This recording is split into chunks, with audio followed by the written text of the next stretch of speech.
Assalamualaikum warahmatullahi wabarakatuh. Waalaikumsalam warahmatullahi wabarakatuh. Hai teman-teman, perkenalkan saya Rasya. Saya perwakilan dari SMP Negeri 1 Kota Cilegon. Sebelumnya saya mau berpantun dulu nih teman-teman. Mau dengar? Mau. Oke, dengarkan ya. Sayur nangka berkuah santan. Cakep. Kuahnya pedas, banyak cabenya. Cakep. Ada cerita dari daerah Banten, legenda Batu Kuwung namanya. Batu Kuwung merupakan wisata pemandian air panas yang terletak di daerah Padarincang, Provinsi Banten. Konon katanya airnya dapat menyembuhkan berbagai macam penyakit loh teman-teman. Tapi teman-teman tahu tidak asal-usul dibalik ceritanya? Tidak.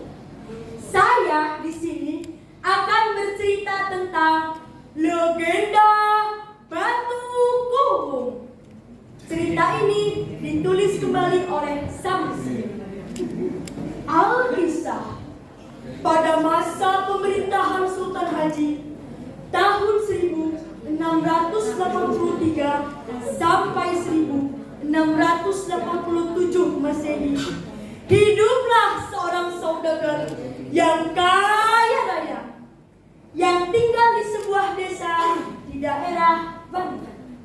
Teman-teman, tahu tidak, hampir semua tanah pertanian menjadi miliknya.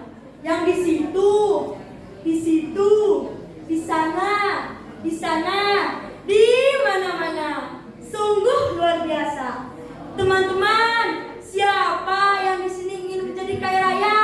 Acungkan tangannya. Sama saya juga. Namun, sayang seribu saya, tanah pertanian itu diperolehnya dengan cara memeras warga. Penderitaan warga pun semakin menjadi-jadi ketika saudagar kaya itu diangkat menjadi kepala desa. Selain itu, saudagar kaya itu juga sangat kikir. Tak heran warga tidak menyukainya. Teman-teman, pada suatu hari berita tentang saudagar kaya itu sampailah ke telinga seorang sakti mandraguna. Orang sakti itu bermaksud untuk menyadarkan saudagar kaya yang sombong dan kikir itu. Pada suatu hari, ia mendatangi rumahnya dengan menyamar sebagai pengemis dan berkaki pincang. Tok tok tok, sampurasun. Tok tok tok, sampurasun. Ceklek. Hei, kamu siapa? Mau apa kau datang sini? Ampun Tuhan. Sudilah kiranya Tuhan memberi hamba makanan dan pakaian. Sudah 2 hari hamba tidak makan. Teman-teman, sang saudagar bukannya menolak pengemis itu, justru ia malah mengusirnya. Jangan ditiru ya teman-teman. Pengemis itu bersedih sambil menahan rasa laparnya. Sebelum meninggalkan halaman rumah, ia berpesan kepada sang saudagar. Hai saudagar kaya yang sombong, kamu harus merasakan sedihnya menjadi orang miskin yang kelaparan. Keesokan paginya,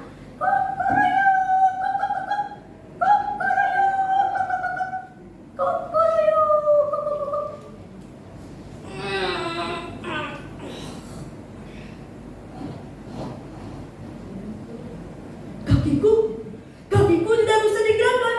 Apa yang terjadi dengan kedua kakiku? Pengawal, cepat kemari, tolong aku. Apa yang terjadi dengan kaki Tuan? Entahlah, tiba-tiba kedua kakiku tidak bisa bisa digerakkan. Rupanya kaki sang saudagar lumpuh.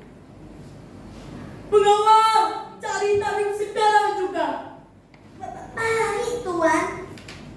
Namun tak seorang pun yang berhasil menyembuhkan kaki sang saudagar.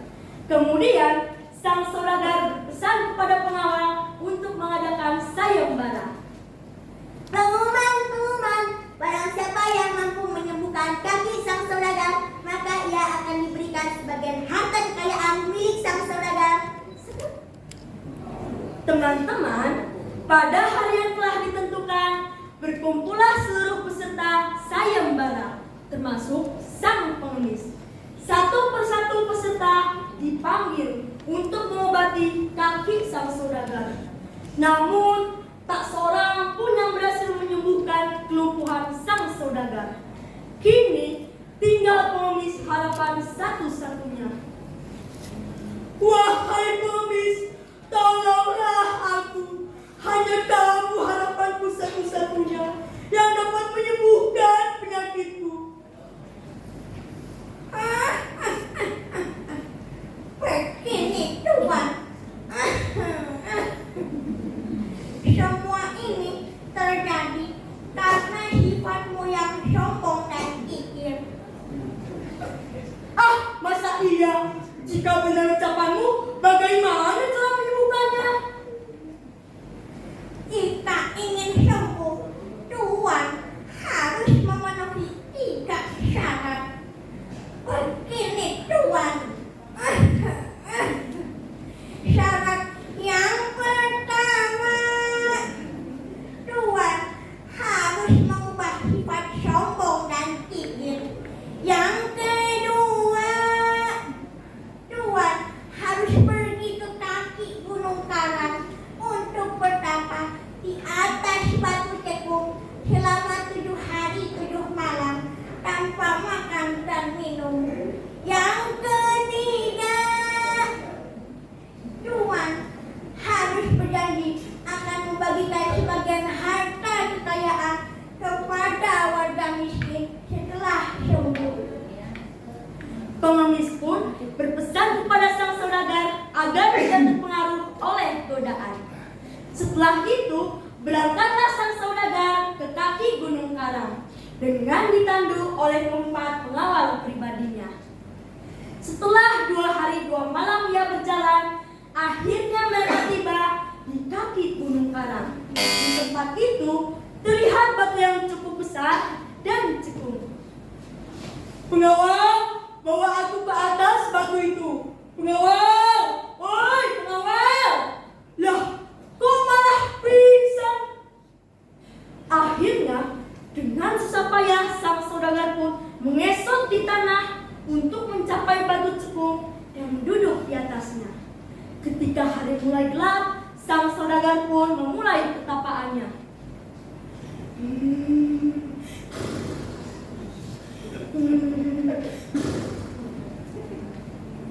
Setelah 7 hari 7 malam ia bertapa, keajaiban pun terjadi.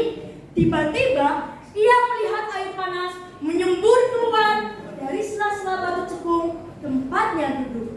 Piur, piur, piur. Melihat peristiwa ajaib tersebut, sang saudagar pun mengakhiri pertapaannya dan segera mandi di kolam itu. Betapa terkejutnya ya, tiba-tiba ia merasakan darahnya mengalir di kedua kakinya. Kemudian kedua kakinya dapat digerakkan kembali. Wah, kakiku bisa digerakkan. Kakiku bisa digerakkan. Kakiku bisa digerakkan. Kakiku bisa digerakkan. Alhamdulillah, terima kasih Tuhan. Kau telah menyembuhkan kaki hamba. Sejak saat itu, ia dikenal sebagai orang kaya yang arif dan bijaksana, yang tentunya disukai oleh warganya. Pesan moral yang dapat dipetik dari cerita tersebut bahwa orang yang tidak pandai mensyukuri nikmat Tuhan, maka harta, pangkat, jabatan akan membawa kebinasaan. Tahu yang nikmat dimakan berempat. Meskipun pertemuan kita singkat, semoga ceritanya bermanfaat. Salam literasi, salam pustaka Indonesia.